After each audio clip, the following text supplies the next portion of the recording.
तो हेलो भारतवासियों, आपको गौरव आ चुका है और आज है हमारा सिंगल पर्सन पॉडकास्ट का दूसरा दिन। तो आज हम बात करेंगे तीन महत्वपूर्ण चीजों के ऊपर। तो वो तीन महत्वपूर्ण चीजें क्या होगी? पहला जो हमारा चीज होगा, मैं ये बताऊंगा कि गोल्ड की खदान मतलब गोल्ड की उत्पादन कहाँ कहाँ से होती है। और दूसरा जो चीज हम बताने वाले हैं कि गोल्ड की प्राइस सेट कैसे होती है। और हमारा तीसरा, जी हाँ, हमारा तीसरा बहुत ही महत्वपूर्ण चीज होगी। जो हमारा तीसरा जो चीज होगा उसमें हम बताने वाले हैं कि गोल्ड का प्राइस ऊपर या नीचे कैसे इफेक्ट होती है, क्या कारण होती है इस चीजों के लिए। तो हम पहला जो हमारा जो सवाल था कि गोल्ड का उत्पादन कहाँ से होती है, तो हमारे पास कुछ 5 लिस्ट है जहां से आपको पता चलेगा कि सबसे ज्यादा गोल्ड का उत्पादन कहाँ से होती है। तो पहला नंबर या दूसरा नंबर, तीसरा नंबर, चौथा नंबर और पांचवा नंबर, ये 5 चीज है।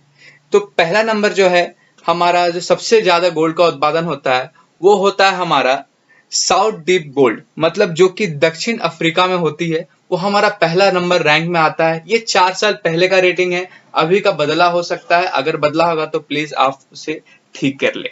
और दूसरा नंबर पे जो उत्पादन है वो हमारा ग्रासबर्ग, जी हाँ, ग्रासबर्ग गोल्ड माइन, जो कि इंडोनेशिया में पाया जाता है। ये हमारा दूसरा नंबर पर का गोल्ड उत्पादन में होता है। और हमारा जो तीसरा है वो है ओलंपियाड गोल्ड माइन, जी हाँ, ये है साइबेरिया, जो कि रूस में पड़ती है। और ये हमारा तीसरा नंबर का गोल्ड माइन है। और चौथा नंबर जो है हमारा वो है लिहिर गोल्ड माइन, जो कि आपको आयरलैंड में पड़ेगी। और ये चौथा नंबर पे गोल्ड माइन पे आते हैं। और हमारा पांचवा जो सबसे लास्ट है वो है नॉर्थ एब्रेटो, जी हाँ, जो कि चीनी में पाया जाता है। और ये पांचवा, जो ये 5 है, वो सबसे ज्यादा गोल्ड माइन उत्पादन में काम आते हैं। तो हमारा दूसरा नंबर का जो सवाल था कि गोल्ड का प्राइस सेट कैसे होता है, कैसे इस मार्केट में पता चलता है कि गोल्ड का प्राइस क्या है। तो जी हाँ, हमें पता चलता है गोल्ड का उत्पादन से कितना उत्पादन हो रहा है, कितनी डीप जाके उत्पादन हो रही है, उस हिसाब से हमारा गोल्ड का प्राइस सेट होता है। बुलियन सेट करते हैं, जी हाँ, एमसीएक्स में। तो क्या होता है, जैसे अभी गोल्ड जितना डीप जाएगा, जितना डीप खोदा होगा और जितना ज्यादा लेबर लगेगा, जितना ज्यादा हैवी इक्विपमेंट्स लगेंगे, उतना ही ज्यादा रेट सेट होगा। जी हाँ, गोल्ड का प्राइस इसी तरह से सेट होता है। और बहुत सारे कारण हैं गोल्ड का प्राइस सेट होने के लिए, बस उसमें से एक छोटी सी कारण ये है। तो हमारा जो तीसरा जो बहुत महत्वपूर्ण सवाल था कि गोल्ड का प्राइस ऊपर और नीचे कैसे होता है। तो गोल्ड का प्राइस ऊपर और नीचे होने में सबसे बड़ा और सबसे महत्वपूर्ण जो हाथ होता है वो है क्रूड ऑयल का होता है और डॉलर्स का होता है। और भी बहुत सारे कारण है, छोटे या बड़े, बट हम यहाँ पर सिर्फ 2 ही कारण पे बात करेंगे। जो कि पहला कारण है आपका क्रूड ऑयल।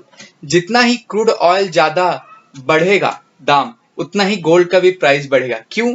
क्योंकि जब क्रूड ऑयल बढ़ता है तो हमारा जो ट्रांसपोर्टिंग का चार्जेस है वो भी बढ़ता है। और साथ ही साथ जैसे कि ट्रांसपोर्टिंग चार्जेस बढ़ रहा है तो मार्केट में हर एक प्राइसेस बढ़ेगा।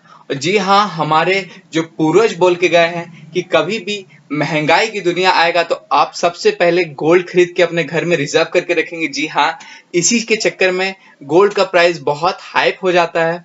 और क्रूड ऑयल सबसे मेन रेफरेंस माना जाता है। और सेकेंडली डॉलर, जी हाँ, आपको पता है ये इंटरनेशनल मार्केट है और हमारा डॉलर जैसे जैसे बढ़ेगा उसी के हिसाब से प्राइस इफेक्ट होता है गोल्ड प्राइस में। तो ये जो 3 सवाल आज हम डिस्कस किए हैं, ये हमारा मतलब अपना हिसाब से जितना भी रिसर्च किया हुआ है मैं अपने हिसाब से बताया हूँ। कुछ भी गलती होगा तो आप प्लीज हमें कमेंट सेक्शन में बताएं कि ये हमारा गलती है। And thank you. ओम शांति। फिर मिलते हैं हमारा तीसरा एपिसोड पे, जो कि हमारा रहेगा आपका और हमारे साथ रूबरू, जो कि हमारा होगा हमारे यहीं पर ही ओम शांति ज्वेलर्स में। जी हाँ, single person podcast. Thank you. ओम शांति।